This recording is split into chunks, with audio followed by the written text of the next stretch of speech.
வணக்கம் நண்பர்களே. விஜய் பிரியங்கா அவர்கள் முதலா மணிமேகலை வெர்சஸ் பிரியங்கா பிரச்சனைக்கு அப்புறம் ஒரு பதிவு போட்டிருக்காங்க அவங்களோட சோசியல் மீடியால. அதுல குறிப்பா என்ன சொல்லியிருக்காங்க அப்படின்னு சொல்லிட்டு இந்த வீடியோல பார்ப்போம். குக் வித் கோமாளி சீசன் 5 அந்த பிரச்சனை முடிஞ்சு அதோட பாத்தீங்கன்னா மணிமேகலை அவர்கள் அங்க என்ன நடந்துச்சு அப்படிங்கிறப்பல சொல்லியிருந்தாங்க.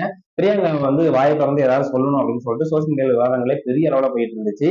அது இப்பதான் ஓரளவுக்கு ஆஃப் ஆயிருக்கு. அந்த ஷூட்லாம் பாத்தீங்கன்னா 2 வாரத்துக்கு முன்னாடி முடிஞ்சிருச்சு. அந்த ஃபைனல் ஷூட்.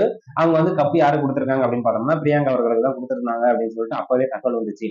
அதை முடிச்ச கையோட பாத்தீங்கன்னா அவங்க ஃபாரின் டூர் போயிட்டு அவங்க ஃப்ரெண்டோட ஜாலியா என்ஜாய் பண்ணிட்டு ஃபைனல் எபிசோட் கடைசியா தான் டெலிகாஸ்ட் ஆச்சு ஞாயிற்றுக்கிழமை. அப்ப கப்பா அவங்களுக்கு கொடுத்துருக்காங்க.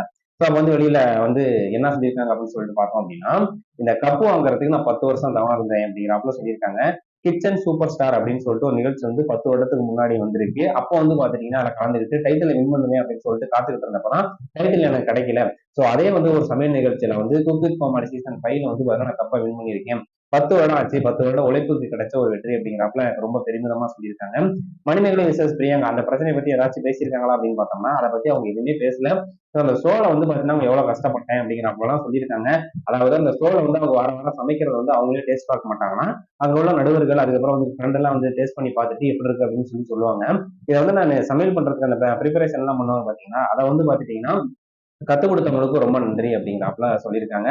என்ன எவ்வளவு நெகட்டிவான விமர்சனங்கள் எது வந்தாலும் சரி எனக்கு கூடவே உறுதுணையா இருந்தேன் என்னோட ஃபேமிலி ஃப்ரெண்ட்ஸ் அப்படின்னு சொல்லிட்டு அவங்களுக்கு நன்றிலாம் சொல்லியிருக்காங்க. மணிமேகலை பத்தி ஏதாச்சும் சொல்லுவாங்க அப்படின்னு பார்த்தோம்னா அதை பத்தி எதுவுமே சொல்லல. மொட்டையா பாத்துட்டீங்கன்னா இந்த cook with Komali season 5 title win பண்ணத மகிழ்ச்சியை தான் வெளிப்படுத்தியிருக்காங்க அப்படிங்கிறத பத்தி தான் இப்ப சோசியல் மீடியால ட்ரெண்டிங்ல போயிட்டு இருக்கு. ஏதாச்சும் சொல்லியிருந்தாங்க அப்படின்னா மணிமேகலை அப்ப கொடுத்த அந்த பிரச்சனைக்கான பதிலடியா இருந்திருக்கும் அப்படின்னு சொல்லிட்டு எல்லாருமே அவளோட எதிர்பார்த்து காத்துக்கிட்டு இருந்த ஒரு செய்தி. ஆனா அது அவங்க கொடுக்கல. எல்லாருமே நினைச்சாங்க அந்த கையில கொடுத்ததுக்கு அப்புறம் மணிமேகலையை பத்தி ஏதாச்சும் சொல்லுவாங்க அப்படின்னு சொல்லிட்டு பிரியங்கா அவர்கள் பெருந்தன்மையா சொல்லாம விட்டாங்களா இல்ல அதை சொல்லி மறுபடியும் இந்த பிரச்சனையை வளர்க்கறதுக்காக இதோட அப்படியே முடிச்சுக்கலாம் அப்படின்னு சொல்லிட்டு சொல்லாம விட்டாங்களா அப்படின்னு சொல்லிட்டு தெரியல.